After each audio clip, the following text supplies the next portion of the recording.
Ampifaliana lehibe indray no anolorako ny arahaba ho atsika rehetra izay efa manjohy sy eo ampototry ny vata fahitalavitra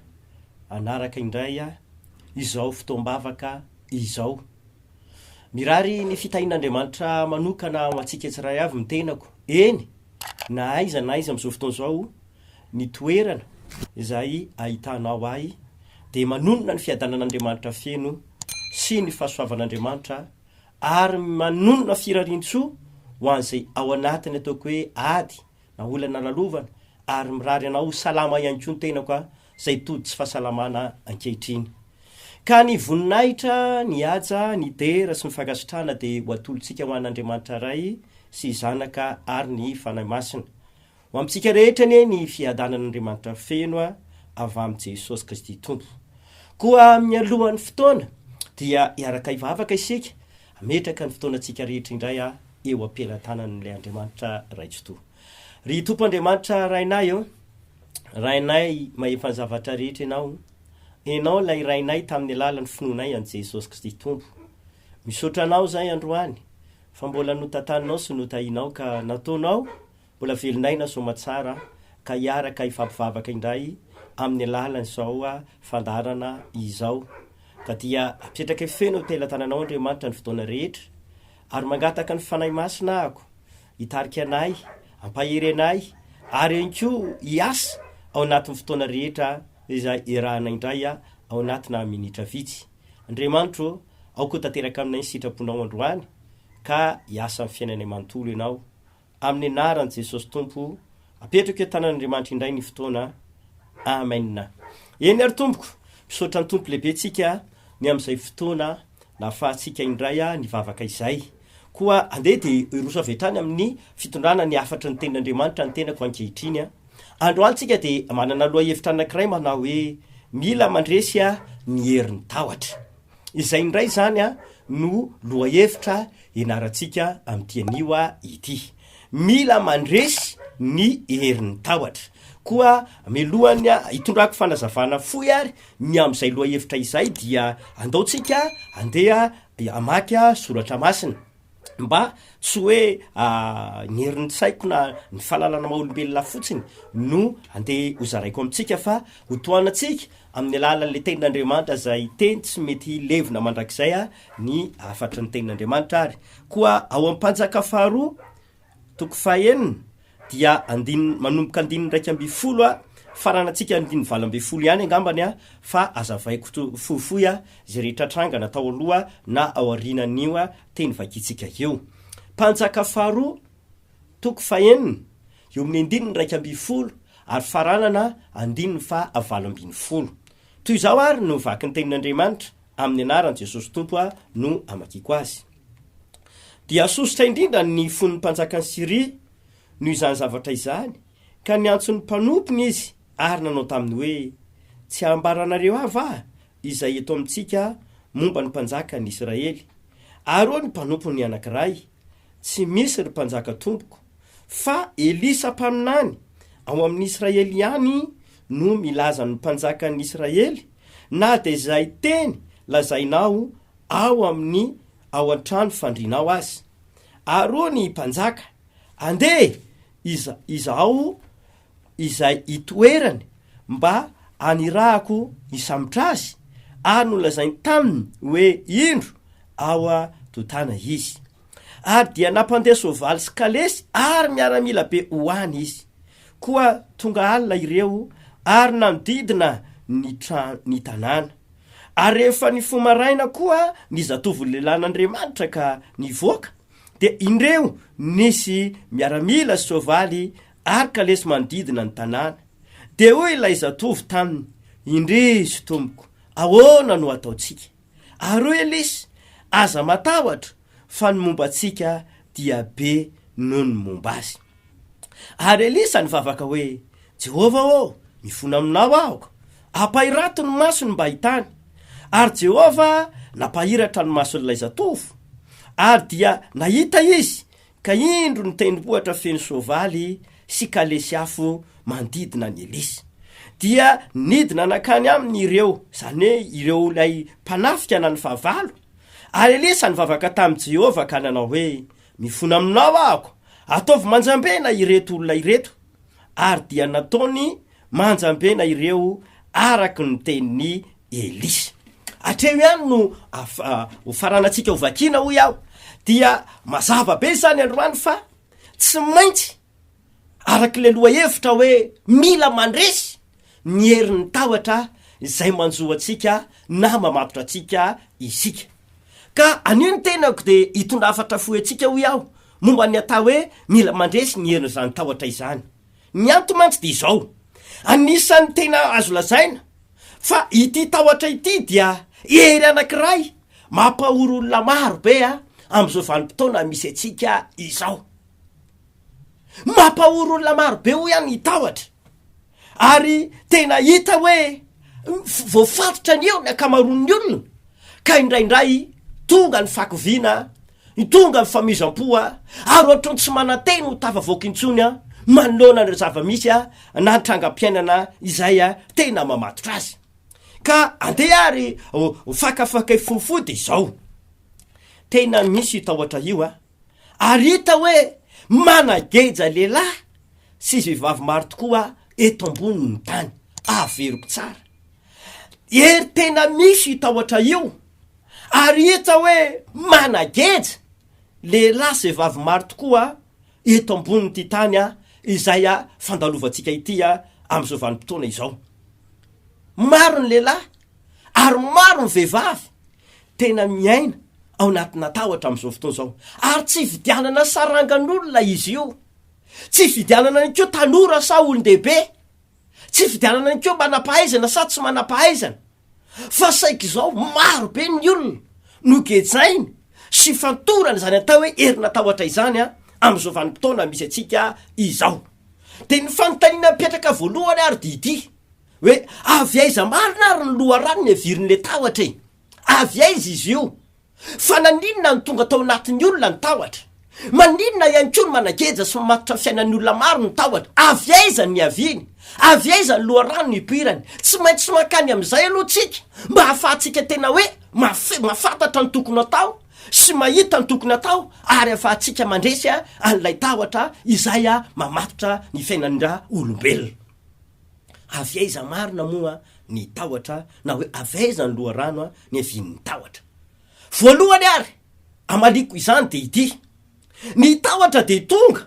teo am'ra olombelona vokatry ny fahotana izay nataony. Izany hoe anisan'ny loha rano voalohany natonga ny tahotra namatotra ny olombelona,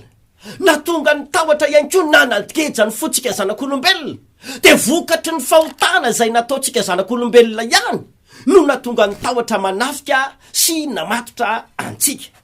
Hita izany tantara izany ao amin'ny boky Genesis toko 7 de eo amin'ny 15 sy ny 7 ihany no ovakitsika. Genesis toko 7 dia eo amin'ny 15 sy ny 7. Ary nandrean'i Jehovah Andriamanitra nitsangatsangana teo amin'ny sa izy rehefa ao hariva ny andro,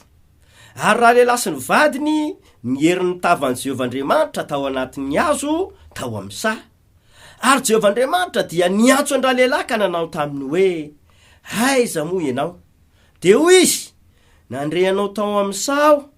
de natahotra satria nitanjaka ka dia nihery. Hatreo amin'ny 15. Eto de ahitantsika zao hoe ilay olombelona voalohany de tsy iza fa i Adamo sy i Eva, zay anisan'ireo olona tena azo lazaina fa niaina voalohany teto ambonin'ny tany, nomen'Andriamanitra lay fahefana sy fanapahana manjaka tamin'ny zavatra rehetra teto ambonin'ny tany. Le olombelona voalohany zay tsara fifandraisana sy fanerasarana tamin'Andriamanitra tamin'izany vanim-potoana, le olon'Andriamanitra zay nataony niadana sy ny falta ty ambonin'ny tany, nanana fatokina lalan'Andriamanitra, nanana fiainana milamina tsy nisy tahotra tamin'izany vanim-potoana. Fa saingindrisy taty arina de voalaza ny soratra masina, satria Andriamanitra de isan'andro de tonga mitsidika ny Damaseva atao amin'ny Saidena. Fanamariana tamin'izany fotoana zany dia tsara fifandraisana le Andriamanitra mpamorona sy le olombelona voalohany izay noariny satria mbola tsy nanota ny olombelona toy zao nefa fandehan-tantara napetraka Andriamanitra tao amin'ny sahata hoe edena io ny olombelona ny Adamasieva zany dia nataon'Andriamanitra nanjaka tamin'ny zavatra rehetra fa nisy azo anankiray fahalalana ny tsara sy ny ratsy izay hoy Andriamanitra tsy azo hoanina io tsy azo tendrenareo fa raha mihinana an'io ianareo de ho faty mazava be fa notandreman'izy mivady ine zany afaka nanapaka tamin'ny zavatra rehetra izy afaka nanjaka tamin'ny zavatra rehetra izy fa ity ny aza tonoana ny olombelona rehefa noarian'Andriamanitra de tsy noarian'Andriamanitra tahaka ny robot hoe tsy mana-tsafidy fa manaiky zay efa zavatra nakomandy napetraka ho aminy fa ny olombelona de noarian'Andriamanitra manana fanapahan-kevitra noarian'Andriamanitra manana safidy na hoe afaka manapaka araky ny naipony zany io tompo-tsafidy ny olombelona afaka isafidy izy ny akatoan'Andriamanitra dia mandeha mizotra amin'ny lamina araky ny tokony izy mifiainany na isafidy izy tsy akatoan'Andriamanitra ka izotra makany amin'ny tsy fakatoavana de hopodika sy rava tanteraka ny fiainany rehefa mandahan'Andriamanitra toy zany ny tranganisy tao amin'ny sahetena satria nefa tonga ny vanim-potoana zay araky ny soratra masina hoe voafitaky ny menarana zay nampiasainy ny devoly na mifanaratsy izy mivady de nanomboka nanendry na nikasika ilay voankazo ny raran'Andriamanitra de nanomboka teo ny fahotana voalohany nataon'ny olombelona tety ambonin'ny tany raha zavaina tosotra zany de hoe ny tsy fakatoavana an'Andriamanitra no loharano na hoe fototra voalohany na tonga ny fahotana ny tranga tety ambonin'ny tany io ny voaloham-pahotana nataon'ny olombelona ny tsy fakatoavana na ny tsy fanekenan'Andriamanitra rehefa nanota ny olombelona de nanomboka ny afina an'Andriamanitra nanomboka ny lefan'Andriamanitra nanomboka nisy tahotra tonga tao anatiny le olombelona tsy nanana tahotra teo aloha le olombelona tsy nisy tahotra teo aloha le olombelona zatra ny fanerasera tamin'Andriamanitra le olombelona niaina tanampina fiadanana sy fifaliana de nanomboka tamin'ny vanim-potoana nanota izy ireo de tonga nanapaka tao anatin'ny fony izy ireo am'izay ny tahotra rehefa tonga tao amin'ny saheden'Andriamanitra mba hitady an'izy mivady aiza ianareo tao nitsangatsangan'Andriamanitra ao zo volazany soratra masina de nitady an'izy mivady aiza ianareo mivady ato ihany zay io sy fa miery ny tavanao satria nitanjaka izahay de zao mihitsy mo voalazo ny 150 hoe dia hoy izy nandrehanao tao am'sao de natahotra satria mitanjaka de niery zany hoe ny zavatra nitranga zany de zao rehefa nandrehan'Andriamanitra tonga tao amin'ny sahedena ry izy mivady reto de nanomboka tonga ny tahotra satria tsapany nanota izy ny loharano voalohany na tonga ny tahotra nanapaka na tonga ny tahotra niditra tao amin'ra olombelona zany de vokatry ny fahotana zay natao lasa niery ny tavan'Andriamanitra vokatry le tahotra lasa tsy samy fanatrika tamin'Andriamanitra tsony vokatry ny tahotra firifiry moa ny olona am'izao fotoana zao tsy manana fasahina eona amin'Andriamanitra intsony tsy manana fasahina natona an'Andriamanitra intsony kanefa ny baiboly de mahapritika hoe mila manatona seza fiandianana amin'ny fasahina isika nefa ny olona vokatry le fahotana vokatry ny otana taona de lasa miafina an'Andriamanitra tsy sa manatona an'Andriamanitra miery ny tavan'Andriamanitra ny akamaroan'ny olona satria misy fahotana mbola kamaminy ao no izany ry havana izay maheno ankehitriny hoy amintsika zany raha valiko zany mifantany aveza marina loharano na tonga ny tahotra nisy tao am-pon'ny olona de io zany mivaly ny voalohany vokatry ny fahotana nataontsika zanak'olombelona avy am'le fahotana ny ainatsika zanak'olombelona ihany na tonga ny tahotra voaloha Andriamanitra tsy namorona tahotra ary tsy nandefa tahotra tao anatin'ny Adamasieva fa saingy zao rehefa tonga ny ota nanomboka tsy nakatoan'Andriamanitra de lasa nisy tahotra tafiditra tao anatiny itao faro avy aiza ihany koa ny loharano ny avian'ny tahotra ny tahotra ihany koa de tonga vokatry reo ady izay atrehan'ny olona zay very mifagoavana ka tsy resiny intsony zany hoe vokatry le ady zay sedraina vokatry le ady eo am'loana de le olona tonga de avy atrano de mandrefy an'le ady atrehany mandrefy an'le ady eo anatrehany de very mifataky ny goavana io ady atrehany io ka zao mihitsy ny teneny hoe tsy ho resiko tsony ity tsy ho tafavoaka intsony ao anatrehany ty ady ty iresaka am'ire olona manana an'Andriamanitra iresaka am'ire olona milaza fa mivavaka androany hoe eo am'lohan'ny ady atrehantsika eo am'lohan'le ady zay misy eo fiainatsika de matetika rehefa reny le avetsika fataky ny goavana sy lehibe am'lohantsika de matetika manafika atsika ny tahotra ary miteny ny tahotra hoe tsy ho tafavoaka intsony isika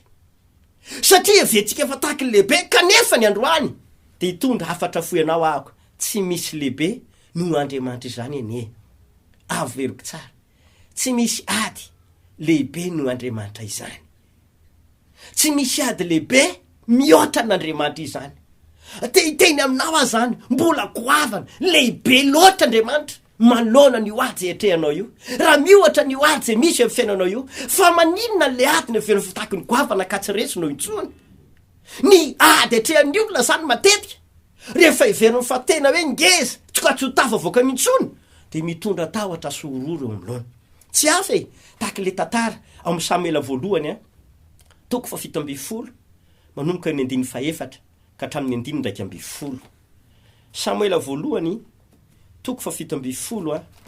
de vakitsika eo amin'ny 19 ka hatramin'ny 19 fa le 19 any angambany a no andeha ovakiko fa anitrano ianao afaka manomboka mamaky a manomboka 19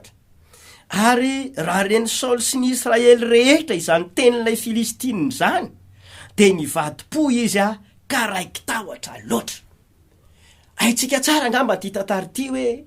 nisy le anankiray goavana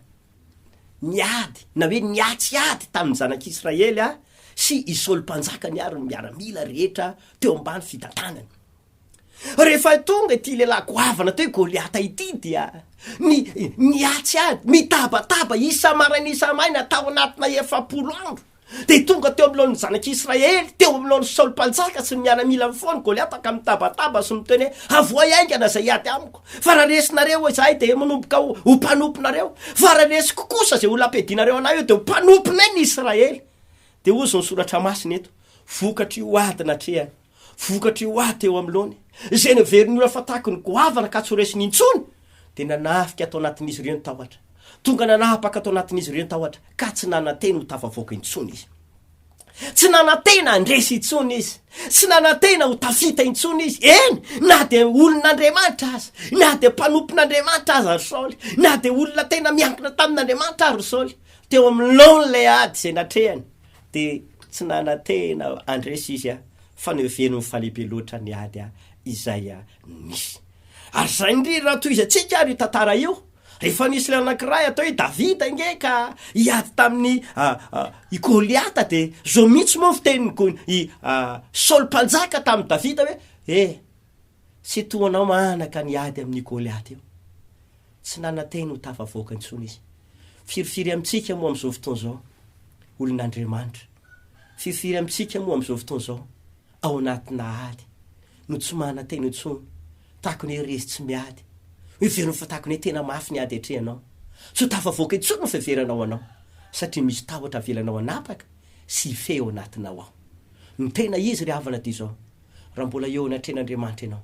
raha mbola miakina amin'Andriamanitra ianao raha mbola mino ianao fa misy Andriamanitra ninonina ady etrehanao de zao voalazany soratra masina Andriamanitra iady anao ary tsy maintsy mpandresy ianao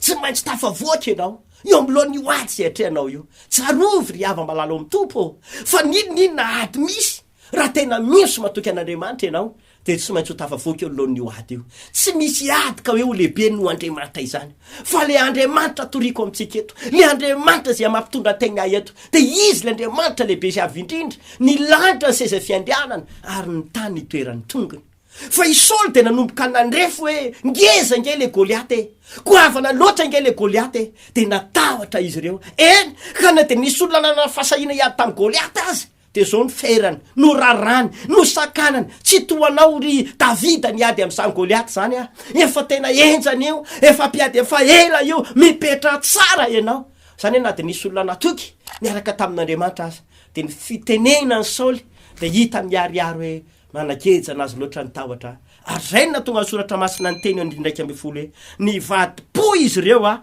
ka natahotra loatra ainao zany hoe lehilahy miaramila mpanjaka fa tena nivadi-po arabaky tena feno tahotra loatra tao anatiny faharoa zany ny loharano ny tahotra akoatra le avy amin'ny fahotana natondra olombelona de mivokatra ireo ady atrehana ka ny averin'ny olona fa goavana ka tsy resiny intsony fatelo avy aiza ihany koa loharany ny tahotra ihany koa de tonga vokatra reo hoe atrangam-piainana zay mianjady eo fiainan'ny olona zany hoe misy trangam-piainana mamato misy trangam-piainana atrehana misy trangam-piainana eo amin'ny fiainany tsy haiko tokantrano ve eo amin'ny fahasalamana ve eo amin'ny fitondranao ny zanakanao ve sa eo amin'ny firenena sa eo amin'ny tanàna misy trangam-piainana zay miseho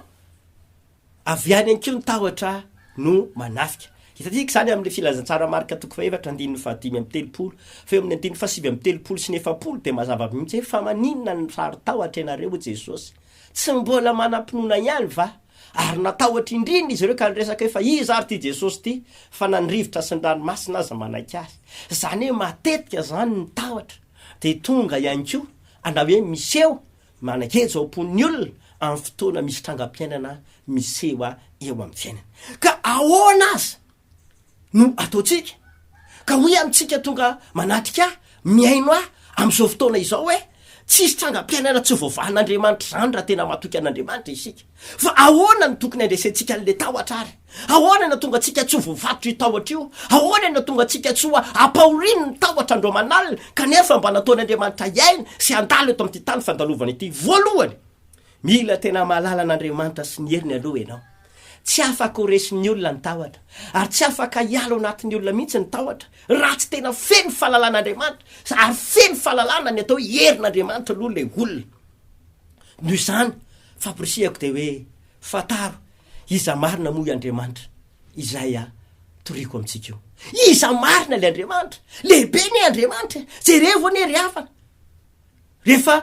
niteny tamin'ireo niteny tamin'i Jesosy reto mpianatra tsy mampaninona anao fa raha maty izahay tonga de zao niteny fa mandinona ny sary tahotra tokony rehefa miaraka aminay nareo de mahatoky zangy eken'ny zavatra rehetra eken'ireo trangam-piainana ako no teneny Jesosy ndre mandeha fotsiny rivotra i ranomasina manginy ianareo mitsahary ianareo za mampahory an'reto mpianatra reto miaraka tamin'izay lamina ny fiainana resy le trangam-piainana resy le zavatra niseho eto amin'ny fiainana satria lehibe loatra Andriamanitra magaga Andriamanitra mahay zavatra rehetra Jesosy Kristy tompo ary manaiky azy ny trangam-piainana ry havana noho izany fataro aloha tsy afaka ny tena horesinao ny tahotra raha tsy manana fahalalàna an'Andriamanitra sy ny heriny aloha ianao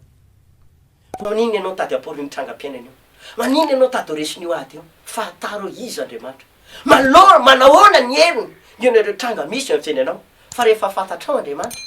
rehefa fantatrao ny heriny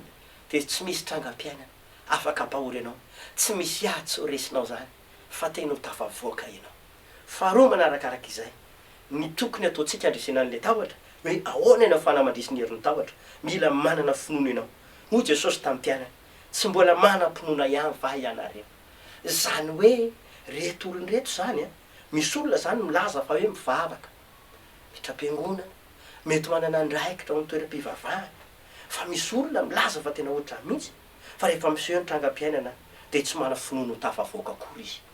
tsy mana-pinoana ho sitrana akory izy tsy mana-pinoana andresy akory izy moa Jesosy tamin'ireo mpianatra akaiky azy le mpianatra zay nofidiny le mpianatra niara-dalana tamin'ny teny foana tsy mbola mana-pinoana ihany va ianareo hoy Jesosy tamin'ireo mpianatra tamin'izany zany hoe tsisy finoana tao anatiny tena napaka teo amin'ny fiainany ny tahotra raha mbarako amintsika tsara mihitsy de izao ny tahotra neka fa valon'ny finoana ny tahotra de fa valon'ny finoana ny tahotra de manozongozona finoana ary ny tahotra de mamono ny herina finoana zay mihitsy nataon'ny tahotra mba hatonga anao tsy afaka atoky an'Andriamanitra mba hatonga anao tsy afaka hitetehitra amin'Andriamanitra ka zay mahatonga antsika mila resena le tahotra androany mba hatonga ny finoantsika hitranga fatelo mazava ho azy zany fa ny afahantsika mandresy ny tahotra de izao ankoa tsy maintsy toeritsika na hoe tsy maintsy ravaitsika ihany koa ny reo karazana fanaratsy zay mpitondra tahotra misy zany ny tahotra de tena avy amin'ny fanaratsy na hoe avy amin'ny devoly ka ho antsika rehetra izay manaraka ankehitriny faraparanako sahady ny tenin'Andriamanitra amin'izao fotoana izao misy tena tahotra avy eo anatinao ao amin'izao fotoana nefa ianao mpino kristiana nefa ianao milaza fa manana an'Andriamanitra ninjady amin'ny fiainanao ve ny tahotra mety efa namaritra anao mataonany maro vokatra zavatra iminao vokatra zavatra misy atrehanao vokatry ny ady lalovanao mety tena voafatotry ny tahotra anao fa tsy hitanao ntsony hoe zany lalaky voako ve androany ty hitonanao ako mila reseny tahotra io ninina trangam-piainana ninona zavatra misy, ninona seho ny fiainanao am'izao fotoana zao, de matoky anao. Mbola ain'Andriamanitra ny mamoaka anao, mampandresy anao, manasitrana anao, mamany olana rehetra misy na eo amin'ny firenena na eo amin'ny fiainantsika. Noho izany aza misalasala ianao andeontsika anatona an'Andriamanitra. Rehefa tao anatin'ny ady, tao anatin'ny trangam-piainana sy tsy hovavama olombelona etsony ny mpianatra satria mitafitra mahery vaika, ondran-dranomasina mahery, ary nanomboka mitsofoka tao anatin'ny lakana zay nandehanan'izy ireo nge ny rano e. Ary rehefa ozy mihitsy ny mpianatra ho voaty eto izahay, fa nomboka tsy nisalasala izy no foaziny Jesosy. Mikanetiny tao amin'i Jesosy Kristy ny ady. Hoy Jesosy Kristy amin'ny Matthieu 1:20 hoe makanesa ty amiko ianareo zay miasa fantatra, misy zavatra mavesatra aminareo, fa omeko fitsara. Tanteraka ane zany no mikanandondona tao amin'i Jesosy ny mpianatra. Or Jesosy io mba mifoaza ianao, misy trangam-piainana zay tsy resina intsony ka mitondra tahotra ato anatina ato. Mitanao, miangavy anao, mivonjevo zay. Niaraka tamin'izay tonga de niteny Jesosy nitsahatra zava-misy zany ka tonga lamina fiaina. Amin'izao fotoana zao ty teny aminao, tao ambadiky ny fotoana nahafatesan'i Jesosy de resin'i Jesosy daholo ny trangam-piainana rehetra. Efa vitan' Jesosy ny fandresena, efa vitan' Jesosy ny fitsara. Jaona 9:30 de niteny mihitsy izy, rehefa maty izy ka nodika alohan'izay zao niteny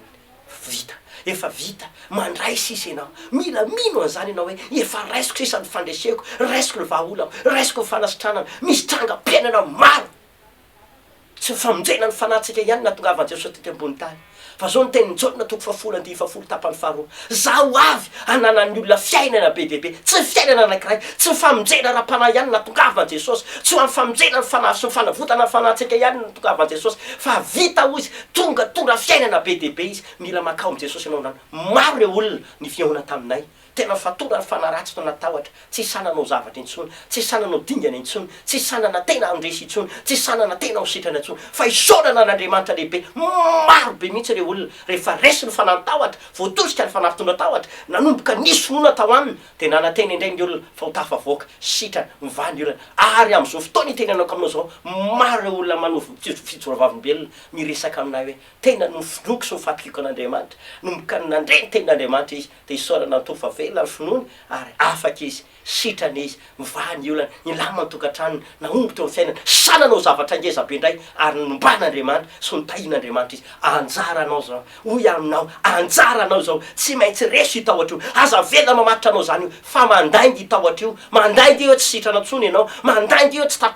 mpandresy tsony ianao, mandaingy io tsy tafavoaka tsony ianao, mandaingy io tahotra io hoe lazay fa tsy resy tsony io tafitra io, tsy resy tsony io trangam-piainana io, mandaingy zany tahotra zany, fa manomboka miato rano n'Andriamanitra. Miato rano Jesosy, fa mbola misy fanantenana eo amintsika raha mbola ho Andriamanitra ry avana, raha mbola hitoraka amin'ny Jesosy sika. Noho izany voninahitra ho an'ny ray zanaka fanahy masina, fiadanana ho amintsika rehetra amin'izao fotoana izao. Noho izany vavaka ako, raha misy amintsika ao anaty aretina, raha misy amintsika anaty trangam-piainana, raha misy amintsika ao anaty ady mangotrakotraka, hoy aminao androany tsy mangotraka izany io ady io, fa mpandresy ianao manana an' Jesosy. Fa andao apetrao ny fono an-taninao de androalika isika raha tena tianao zany hoe tafavoaka izany. Raha eo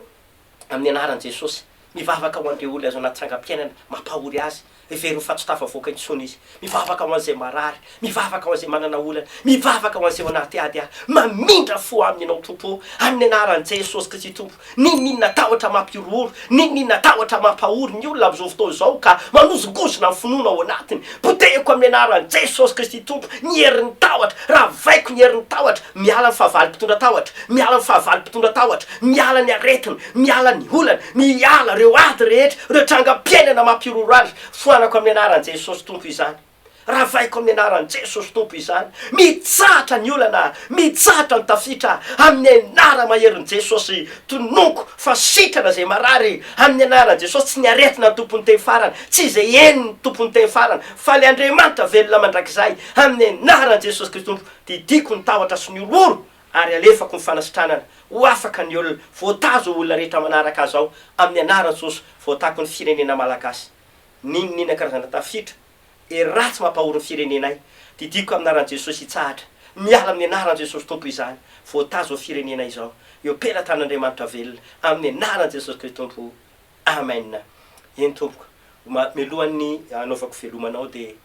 ho anao zay te hiaona aminay, mangetaheta, maniry mafy, mba mila fanafahana, tsarovy fa zay de manana fiangonana ao fiangonana RHEFI Androndrakely isaky ny Alahady misy fotoam-bavaka ao amin'ny enina, amin'ny valo, amin'ny folo, amin'ny roa ambin'ny folo ary amin'ny roa ratolak'andro. Manasa anao zay tongava na iza ianao tongava fa miandry anao tompo. Isaky ny Talata sy Alakamisy ihany koa dia misy fotoam-bavaka ataonay fiangonana RHEFI Androndrakely isaky ny amin'ny roa ambin'ny folo. Tongava ny fotoana andavanandro io dia fotoam-panafahana lehibe. Afaka mandray olona manokana ihany koa zay. Tenako manokana isakalaribia dia manomboka amin'ny valo sasany eo dia afaka mandray olona fiangonana RHEFI Androndrakely ahafany mivavaka anao anapatapaka andreo oziny zay mampahory anao vokatra zavatra tranga tany aloha ary ihany koa andresy ny asana devoly sy ny famisaviana rehetrarehetra zay mampatika fiainanao fa zay tena mino fa manafaka ihany koa Jesosy dia tongava za misalasala. Io numéro téléphone nifaresako aminao dia afaka miantso ianao fa vovonandray anao zay fony nivavaka anao zay ary zay mino ny hery sy ny fahefana meny tompo anay ahafana hivavaka ao anao ihany koa ka dia tahin'Andriamanitra tompoko mandra-piaona indray braso atsika rehetra.